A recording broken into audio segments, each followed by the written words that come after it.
Welcome to Natural Grocer's Nutrition Education presentation. We are so pleased to present Paul Tijerina. Paul is a passionate, driven U.S. military West Point grad. He's also an Army Master Fitness Trainer, functional nutritional therapist, primal health coach, certified personal trainer, neuro-linguistic programming, master practitioner, and master health coach. Paul's goal is to educate, empower, and support people on real food principles and lifestyle factors crucial to optimal health. Welcome, Paul. Hey, Janine, thank you so much. And I'm so excited to be here once again with Natural Grocers and your audience. Thank you for the opportunity. And what we'll be talking about today is how food quality impacts the things that you want, which for most people is going to be your body composition, your performance, and your health. I think most of us have probably heard the importance of buying organic and making other food quality choices, but I don't know that we understand fully why that's important. And the argument that we're going to make today is that by choosing better quality, you're increasing the nutritional value, you're decreasing the toxic load, and you're supporting a more sustainable food system. And the how is what we're going to talk about today. So in this talk, we'll talk about some details about making better quality food choices, why quality matters, some definitions and labels, how to strategize your quality upgrades, and then a little bit about fatty acids and what they make up as far as different foods go. And then we'll have a cheat sheet and some PDFs included. Okay, that sounds great. Thank you. So let's get started. All right, what is up, y'all? My name is Paul C. Tijerina. I am a functional nutritional therapist. I am a lifestyle coach, which means I basically teach people how to sleep and how to meditate and how to get outdoors and a bunch of other cool lifestyle things. I'm also a master life coach. I've been coaching for about 10 years now. I've got thousands of hours under my belt, and I only say that so that you can feel like you can have some confidence in what we're going to talk about today. It's born out of experience and constantly researching this kind of stuff. Okay, so welcome, Natural Grocers audience. I've been here before. Absolutely love you guys, and I really appreciate this opportunity. And so today what we're going to be talking about is food quality, and specifically how that's going to impact your results. Now, I am with an organization called the SHT, which it's not what it sounds like. It actually stands for Superhuman Transformation. So it is a functional nutritional therapy and lifestyle coaching organization. And what we do is we clarify the confusion and we bring confidence to the people that we work with. And again, we're doing this for about 10 years now. We've got a lot of reviews, nothing but 5-star reviews. We work with a lot of people, so this is super solid info, okay? If you stick around to the end of this, I'm going to show you how to get a free PDF with all the notes of the things we talk about here today. And I'm going to give you some exclusive offers into some of the things that we have going on. So, all right, I always think it's great to start with connecting with why you're here. Why are we watching this? Why are we paying attention to this kind of stuff? And I think for most people, if we're honest about it, the reason that we're seeking health and we're trying to do these different things is because we either want some body composition changes or we want some improvements in health.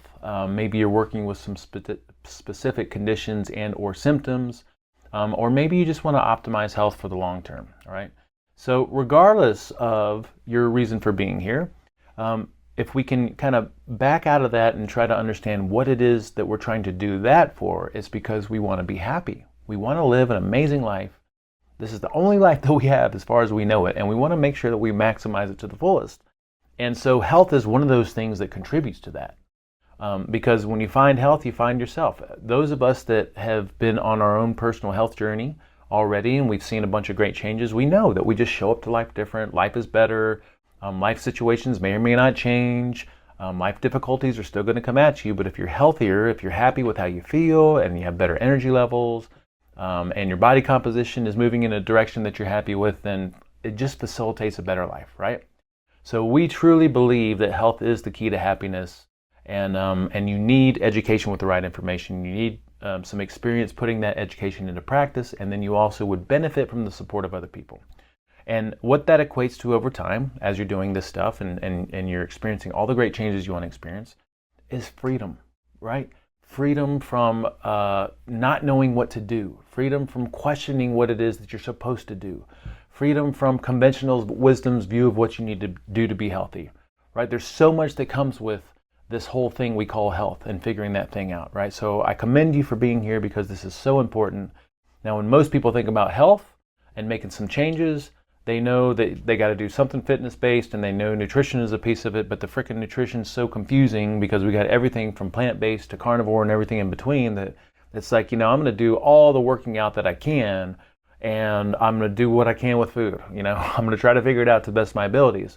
But what we would say is that it's a lot more than just food and fitness, and actually fitness is a small part of it, all right? All of these foundations that we teach over the course of working with us matter. The physical component, which includes the food and the fitness and the sleep, but also the mental and emotional component, which includes social connections and having a daily practice or a quiet time or meditation or devotion or something along those lines. And then also disconnecting and getting out in nature. We think all that stuff is important. So if we had to pick something that would give us the most bang for buck to focus on, because maybe we're not ready to embark on all those different things, food is going to give you the most bang for buck. It is 80%, if not more, of all the results that you're looking for. All right. So again, commend you for being here today. We're going to talk about some great stuff. So today what we're talking about is food quality. I've got an outline here, but we're just going to kind of fly through. I try to keep this to about 30 minutes so that we have a decent attention span and we don't want to exit out of here. So whatever you're doing right now, turn it off, pause it. Don't be tabbing over and texting and doing other stuff, because this is really, really good stuff. We've taken a lot of time to put this together, okay?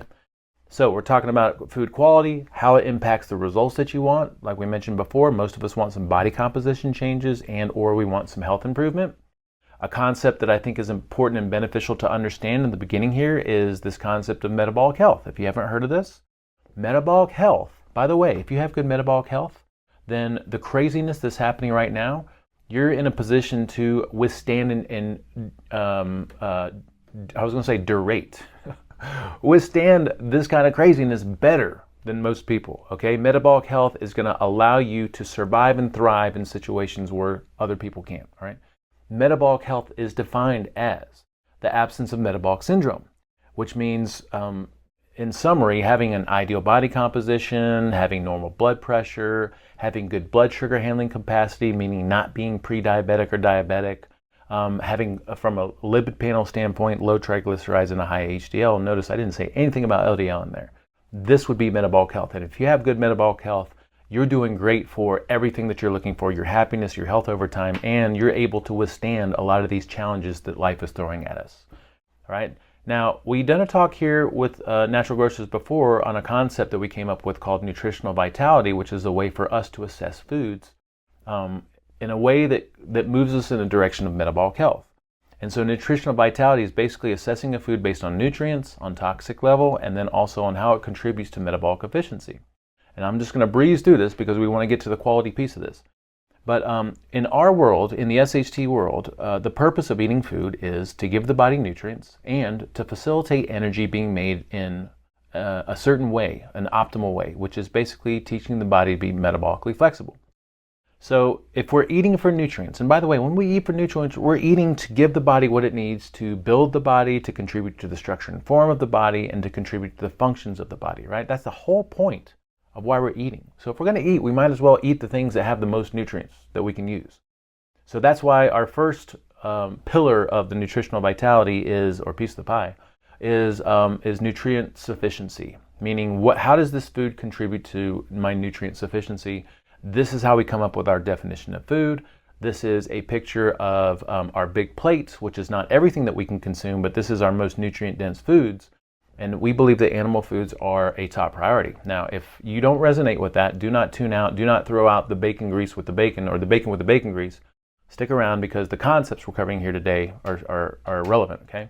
But anyway, this is our definition of food. This is the most nutrient-dense foods. This is what the majority of our meals are going to look like. You know, animal foods, using the appropriate fats, making sure you're ditching all those industrial processed, highly processed plant-based oils like canola and corn and soybean, and then also getting your vegetables and greens in, okay? The second pillar or piece of the pie here is minimal toxicity. So we also want to make sure that as we're eating things, as we're eating food and food products, that we have a minimal toxic load. So toxins, by definition, are going to damage cells and tissues and organ systems. They inhibit the assimilation and usage of nutrients, and they deplete nutrients through detoxification. This is why we call toxins toxins, because they damage us. They inhibit that nutrient process. And so this is how we come up with our foods to avoid. Okay, so we want to choose foods that have a lot of nutrients. We want to choose foods that have minimal toxic load. And then we also want to be aware of how that food contributes to metabolic efficiency. All right, so remember, we said the purpose of eating real food is to give the body nutrients, but also we want to make energy in a certain way. And ideally, we're training the body how to be metabolically flexible and fat burning. This contributes to, when we say metabolic flexibility, that means this ability to use both fat and glucose for fuel. Most of us do not need help teaching the body how to use glucose, because glucose comes from sugar and starch, and most of us are probably eating plenty of that. And even if you're not, even if you're low carb or ketogenic, your body's always making glucose, so it understands how to use glucose. What the body needs is help in using fat for fuel. This is following an evolutionary template. This is the way we're meant to be. Once your body understands how to use your body fat for fuel, then meal timing and eating for energy become irrelevant. All right, you've got this rechargeable energy source that's on your body all the time, and this ultimately leads to metabolic efficiency. And the reason I bring that up is because we have a strategy within our realm of real food, which is basically understanding that if we can get energy from carbs and we can get energy from fat, we need to understand that carbs are the opposite of fat. And if I'm trying to teach the body how to use fat for fuel, I just need to have some rules around my carbohydrates, right? We'd like to have carbs from real food sources versus processed sources like sweet potatoes and yams and fruit and honey. And we want to have them in smaller amounts, right? So that's our pitch on our way of doing things, but I think that sets us up really well for what we're going to talk about with quality. Now, in our search, our quest to become real foodies and to be as healthy as we possibly can, the first step towards being a real foodie is choosing things made with better ingredients, okay? Now, what we mean by that is we all come from the world of eating the wrong things, not knowing we were eating the wrong things probably, but eating a lot of processed foods. And so what we want to do as a first step, I think it's a great transitional step, is learn about the things that we can consume that may mimic those things that are toxic, but they're made with better ingredients. So those of us that have been in this holistic world, whether it's plant-based or whether it's paleo or Western A price or something along those lines, maybe even ketogenic, we understand that, hey, we can have potato chips. They just have to be made from real potatoes and cooked in a healthy fat like coconut oil. And we can have some ice cream as long as it's made with some wholesome ingredients, versus a lot of the horribly processed ice creams that are out there. So as we do this, the reason this is beneficial is because of the toxic load. All right. So as we choose things made with better ingredients, we reduce the toxic load, we reduce the damage to our tissues and organ systems, and we reduce this inhibition of assimilating nutrients properly. Okay. So that's the perfect first step, is moving from junk food to better junk food is really what it is. Junk food made with better ingredients, you're minimizing that toxic load, right? And so I think most of us, especially in our community, are very thankful to know that we have these options we can turn to. If I want to have a pizza night, or if I want to have a party and some salsa and some dipping chips, like I've got some options out there, okay? Now the second step in, again, becoming a real foodie and optimizing your real food nutrition is to choose real food over processed food, even if it's healthier processed food. So back to the spectrum, ideally the majority of what we're consuming is 100% fresh real food, or it can come from frozen, but things like the meats and traditional fats and vegetables and greens and a little bit of sweet potatoes and yams and rice and a little bit of fruit, but real food, fresh real food, right?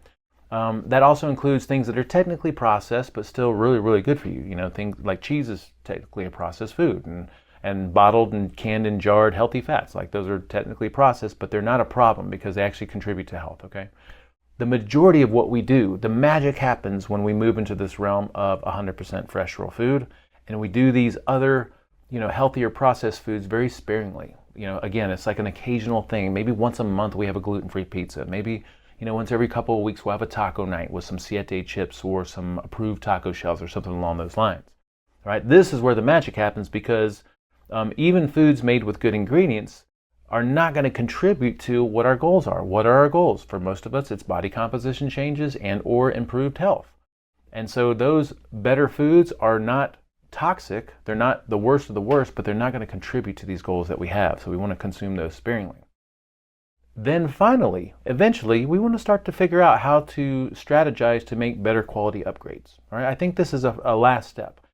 We lose a lot of people if if I'm working with people, whether it's in my health coaching or in some group progressions or seminars, we lose a ton of people if we say, hey, everything you consume has to be 100% organic, grass-fed, free-range, something along those lines. It's so expensive.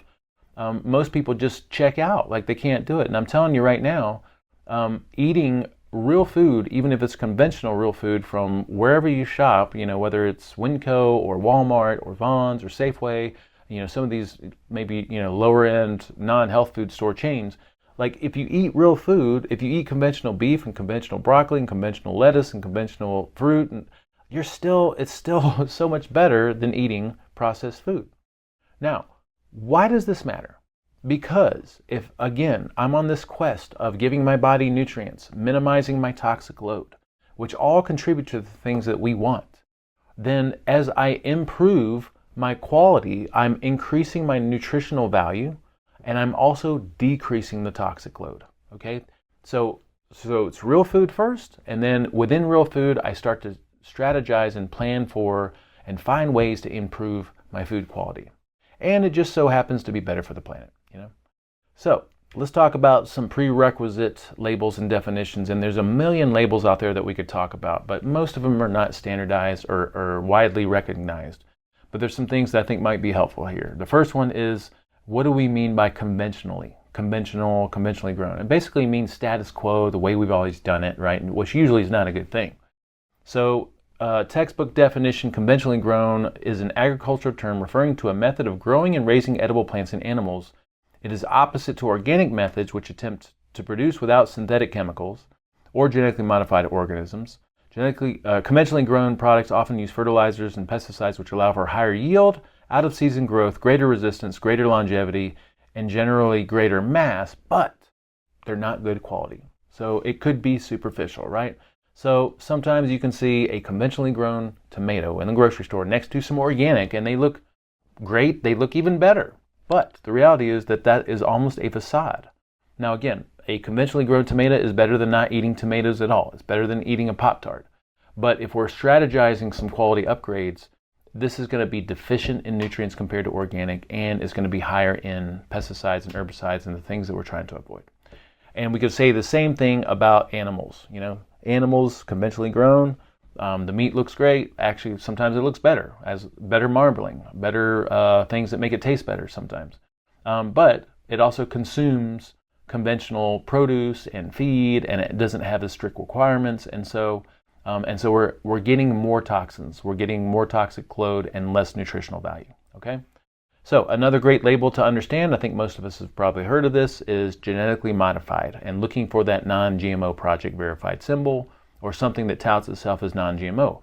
Now, there's some debate about whether GMOs are actually problematic for us or not, but as time goes on, I think more and more research comes in that shows that they are problematic. And I would rather, if I have a choice between, a non-GMO product or a GMO, otherwise they're almost identical, I'm going to go with the non-GMO, just because I don't want to be an experiment. So here's a short little video on GMOs. Hopefully you can hear this, and if not, I'll provide a link for it.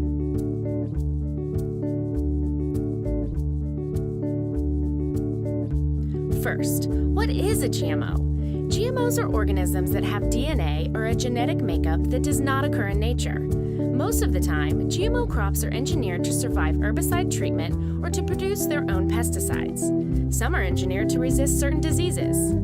In North America, over 70% of our packaged foods contain GMOs. So, if you're shopping to avoid GMOs, follow these tips. The USDA National Organic Standards prohibit the use of GMOs. Choose products that have been verified non-GMO by a third party, like the Non-GMO Project. The 5 most prevalent GMO crops of corn, canola, soy, cotton, and sugar beets end up as additives in all kinds of packaged foods, so read your labels carefully. Only 5 common produce items are currently grown commercially from GMO seed: corn, zucchini, yellow summer squash, Hawaiian papaya, and soybeans, otherwise known as edamame. Dry grains, beans, nuts, and seeds are usually non-GMO, but be wary of corn and soy products. Animals often eat GMO products as feed. If concerned, look for organic or non-GMO verified meat, dairy, eggs, and fish. Follow these 6 tips if you're shopping to avoid GMOs.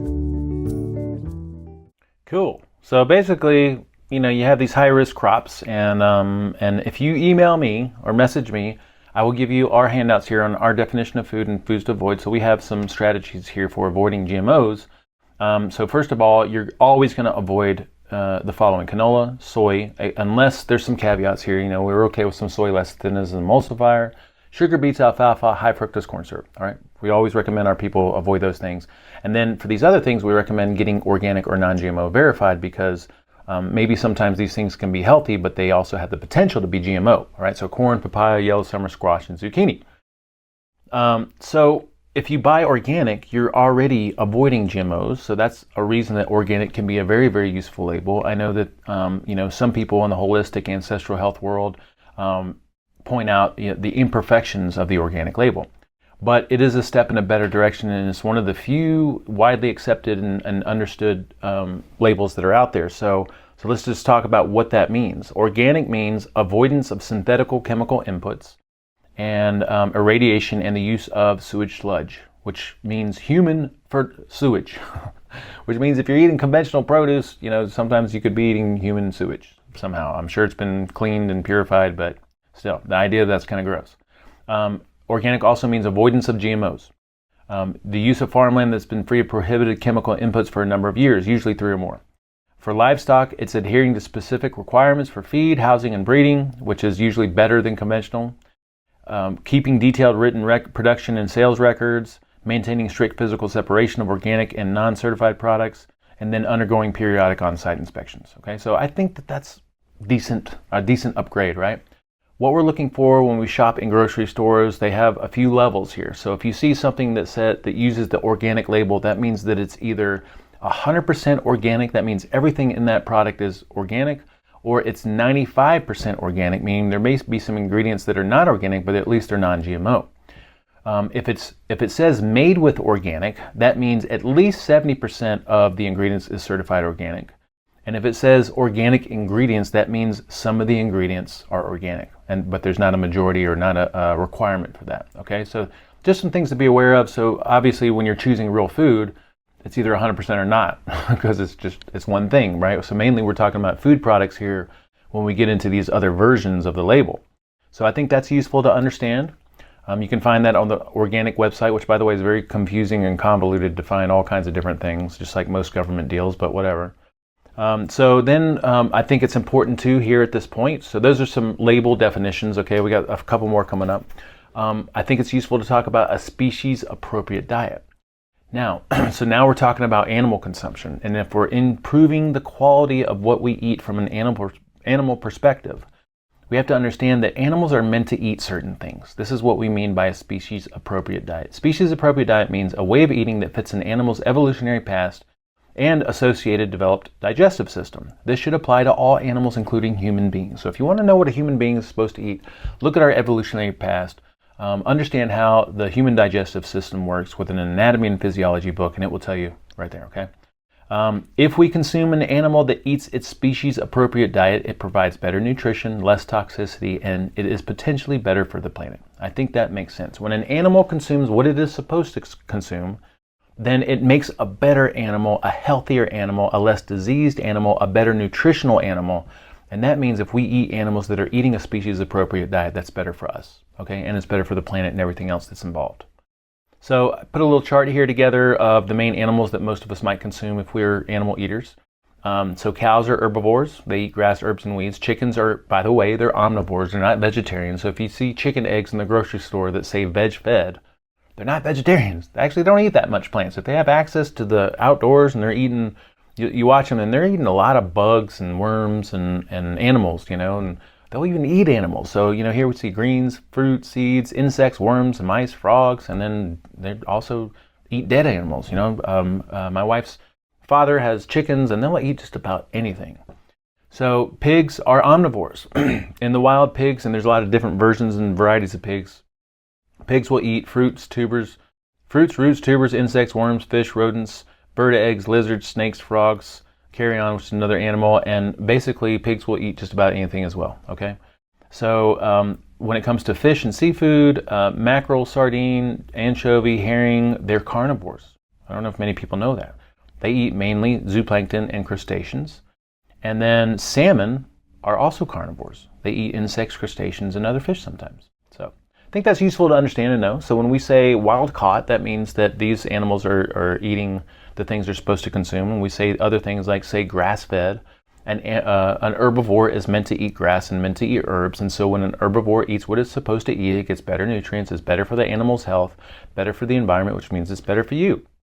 Another great label to understand in the animal world is pastured and pasture-raised. Not to be confused with pasteurized, because you can go to the grocery store and find pasteurized eggs, which is kind of crazy.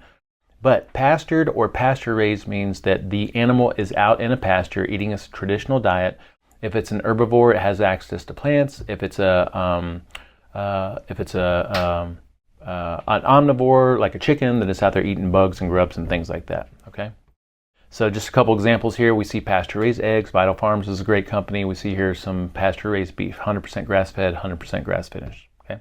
All right, and along the same lines as what we were talking about before with species-appropriate diet, the reason wild-caught is beneficial when it comes to seafood and fish is taken from the wild rather than bred from captive stock. Wild-caught fish are caught by fishermen in their natural habitat, and wild-caught fish feed on their natural diet and do not have antibiotics or as much pollution or contamination. All right.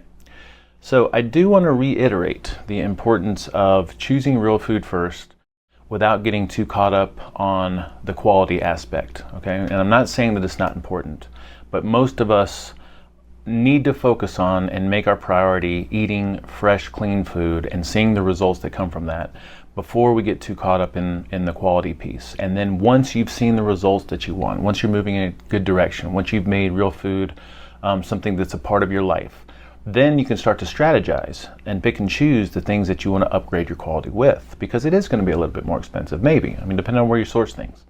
All right, so always choose real food first. Do not let perfection be the enemy of doing the right thing.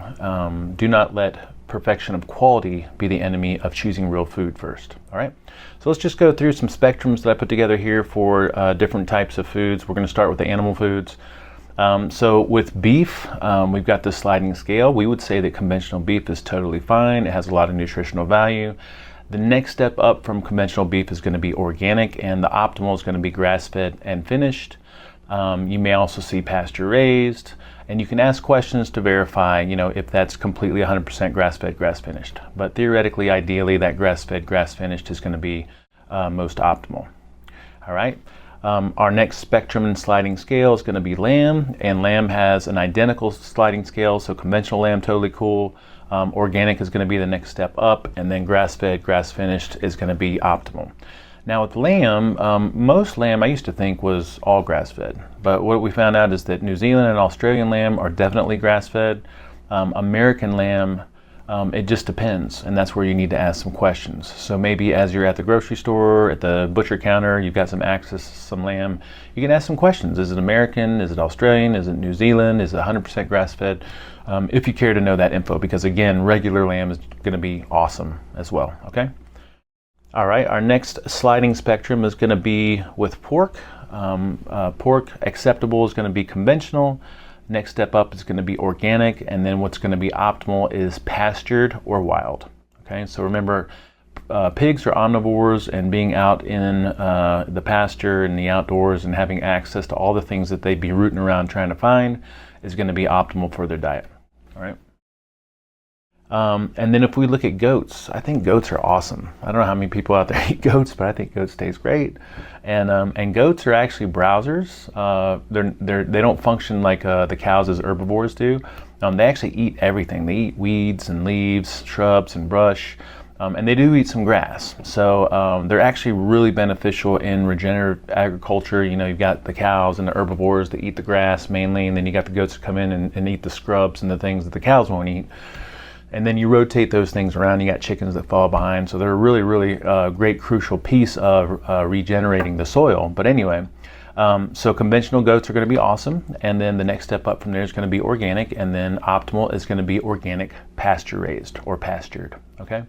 So with those animal foods, there's a lot of places that you can buy stuff. I mean, obviously your local grocery store is great, but if you're looking to do some quality upgrades, if you can find some kind of a local co-op that sources meat from a place that does really good quality meat, like good quality beef and pork and maybe some goats and things like that, some lamb, that would be a great pick because it's relatively local and you're getting some better quality. If you're here in Las Vegas, we have access to the Vegas Food Co-op. If you're a part of our community, the SHT community, then we have a discount code. We have a really good relationship with them. We actually went up to their farm here recently and got to meet the farmers and the animals, and it was just so awesome. And we're paying on average, depending on what package you get with them, like $5 to $6 a pound for 100% grass-fed, grass-finished, pasture-raised pork. Like, it's really, really good stuff. Some other great places online that I've used, Force of Nature Meats. They have some great ancestral blends that blend in some organs, Belcampo, White Oak Pastures, nosetotale.org. And there's probably some other places out there, but these are some of my top picks. So then let's move on to eggs and poultry. What's acceptable is going to be conventional, so just getting some eggs and chicken from just your normal grocery store is going to be totally fine. The next step up from that would be, especially in the egg category, omega-3. This means that the chickens are fed flax and some other things that enhance the omega-3 content, omega-3 fatty acid content of their yolks, which makes the yolks a little bit more nutritious. By the way, the yolks in the eggs is where all the nutrients are. The yolks are where the choline is and the fat-soluble nutrients and the things like omega-3s. So eat your whole egg, including the yolk, or just eat the yolk. A lot of times I throw the white away. But anyway, omega-3 is a step up, and then the next step up from that would be organic, and then the final level is going to be pasture raised, right? This is when the chickens are out there able to eat worms and bugs and grubs and be in their natural habitat. Sometimes they're frog, who knows, you know? So again, when chickens are eating their normal diet, their natural diet, their species appropriate diet, you're going to have a better chicken and you're going to have better eggs. And I think a lot of us out here on our holistic health journey that have tinkered with some pasture-raised egg or some local farm eggs from some people that we know can tell you, like, the yolk of a pasture-raised egg is like golden, almost orange, compared to a pale yellow of conventional eggs, and that tells you there's a lot more nutrition there. So if we could summarize all of the meat and poultry together, because what I'm envisioning is we're not going to memorize each one of these little spectrums, right? We're trying to go out to the grocery store, trying to keep in mind what we've learned here today. I do have some PDFs. If you email me or message me, I'll send those to you. If you join our community, even better, because they're inside our community. But if we just had to summarize the animal piece of it, minus the fish, then we would say, again, conventional animal foods are totally cool, right? It's a step in a better direction because it is real food, just like conventional produce is totally cool. The next step up at any level would be organic. The next step up, which would probably be optimal for most of us, the best that we could probably access, is going to be pastured or grass-fed. And then the ultimate would be wild hunted. And I don't think many of us venture into that. But so really what we have is these three levels: conventional, organic, pasture-raised, and grass-fed, right? So moving on to fish, there's some specific fish that we recommend people consume, and then you can venture into some of the larger fish. But there's fish that we recommend people consume because of their nutrient content. And we think that oily, cold water fish from remote, pollution-free waters are some of the most nutrient-rich foods on the planet.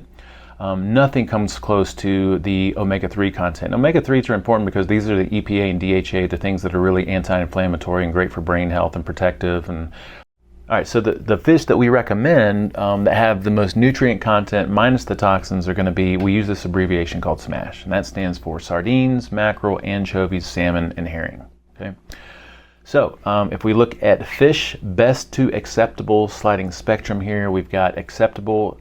Believe it or not, we are okay with some domestic farm-raised fish if it's specific fish, and here we list out specifically shellfish, trout, catfish, and coho salmon, not any other version of salmon.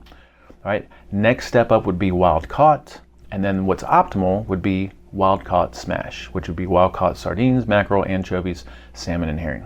All right. So moving on to produce, the main toxins that we need to be aware of in any situation are going to be the herbicides, pesticides, irradiation, hormones, antibiotics, which apply more to the livestock than the produce that we're going to talk about here. And then GMOs and GEOs. We've already talked about the GMO way to shop for those and be smart about avoiding those. So let's just look at the sliding spectrum for produce. What's acceptable? Again, acceptable is conventional produce, totally fine. The next step up that most of us have access to is going to be organic. What would be optimal would be locally grown, whether it's locally grown certified organic or just locally grown. We think that that's going to be better than organic in any situation. And incredible would be wild, but most of us probably don't have access to wild produce. So now a great way to strategize your organic purchases in the produce realm would be using the EWG's Guide to Pesticide and Produce. So every year, the EWG stands for Environmental Working Group, and they have a great mission. Basically, these people go out and they test foods, they test over-the-counter beauty products, shampoos, lotions, detergents, soaps, and things like that for toxins, and when it comes to food, the herbicides and pesticides and the things we just mentioned. And so every year they come out with what they call their Dirty Dozen and Clean 15. And so the Dirty Dozen is the dirtiest produce that they test, the most popular produce. And so the closer it is to number one, the more dirty it is. So strawberries in 2021 were the dirtiest produce on the planet, which means that if you want to consume strawberries, it might be beneficial, even though we do say that conventional is totally fine. It's better to eat a strawberry than, Pop-Tart. But because they're so laden in pesticides and herbicides, you might want to consider going organic. Okay, so anything in this Dirty Dozen list means that it's at that top 12 of the most dirtiest pesticides and herbicides, and so you probably want to consider going organic. But what's cool is they also have on the flip side of that the Clean 15, and the Clean 15 is the cleanest produce on the planet for this year at the time of testing. And so with the Clean 15, we've got avocados as number one, which means that if I'm at the grocery store and I want to buy some conventional avocados because they're on sale, that's totally cool. And so that applies to the Clean 15. And then if you have any produce that's in the middle that's not mentioned here, that means it's kind of gray area-ish, and it's totally up to you whether you decide to purchase organic or not. So we'll make sure to provide you with a resource so you can download your own current version of this, and every year they come out with a new version of it. All right. Now, remember why we went through this. Why is quality important? Because for the results that we're looking for, and for most of us that's going to be body composition changes and or some kind of health improvement, when we improve our quality in food, we improve the nutrients and we minimize the toxic load. Okay, and we still have to be aware of the metabolic efficiency component, but that's why it's important to consider making quality upgrades. But again, I would say principle real food first. Once you get real food solid and you feel very comfortable with it, and you've seen a lot of great results, you can start to pick and choose your battles as far as how to upgrade your quality so that you can upgrade your nutrients and minimize your toxins. So finishing out, if you stick with me just for a couple more minutes, I can invite you to some free stuff and maybe join us because we have an awesome thing going with the SHT. First of all, to contact us, we have a phone number here. You can call, you can text, you can email us. We have our main website at superhumantransformation.com. You can follow us on social media, mainly Instagram and Facebook at Paul C. Tijerina and then Superhuman Transformation. But then also we have an amazing newsletter. So if you go to our website, superhumantransformation.com, you can download a free PDF that we just put out, which is Debunking Conventional Wisdom and the Status Quo with Truth-Based Solutions. It's a mind-blowing document. If you follow what's in this document, I mean, that in and of itself is going to give you a ton of information. It gives you things that you can actually put into practice. Also, the thing we're most proud about is our online community, which is community.superhumantransformation.com. This is our own social media platform, and in this platform, we mentioned before, we think for you to achieve the results that you want, you need education with the right information, you need some kind of experience putting that information into practice, and then you would benefit from the support of other people. And so we have a community of amazing people here that grows every week. We can have conversations. We have our courses coming up in October, and even if you miss this, we'll have this recorded as a course. We have our October holiday preset instead of a reset because we're thinking about getting optimized for the month of October before the craziness of the holidays begins, because that's when a lot of us start to slide a little bit, right? So, but the way our online community works, we have a monthly theme. October is going to be the October holiday preset. And then every month has a theme. Within that month, we usually do 1 or 2 seminars. Those get recorded and put in as courses. And so we have a ton of courses that we keep adding to and updating all the time. We usually do new member highlights every week, and those are completely optional for the people joining us. We have a massive recipe index, which is really awesome, and everyone contributes to it. We have motivational posts that people post. We have usually a couple times a week questions and polls to get people engaged and talking to each other, which is really great for the dynamic component. And we really love this place. So if you visit community.superhumantransformation.com, I'll try to make sure that I provide a special link for you guys. Then we're going to give you a free trial so you can get in there and poke around and maybe join us for this October preset. And even if you miss it, you watch this after October, you can still get in there and go through the course because it's going to be really, really awesome. Okay. So thank you so much for your time today. If you guys got any questions, comments, feedback, or snide remarks, you can send it our way. And remember, keep it real. That's the most important thing. And then you can start doing things like organic and pasture raised and grass fed. All right? Later, y'all. Thank you so much, Paul, for presenting this information. And thank you all for watching. Please be sure to subscribe to Natural Grocers channel and watch for more presentations from Natural Grocers. Thanks again, Paul. And thank you again, Janine. Thank you, everyone, for watching. If you have any questions, comments, feedback, or snide remarks, you can send it our way. support@superhumantransformation.com. We also have an amazing newsletter at superhumantransformation.com, and you can check out our community website at community.superhumantransformation.com. So thank you so much. Okay, thank you.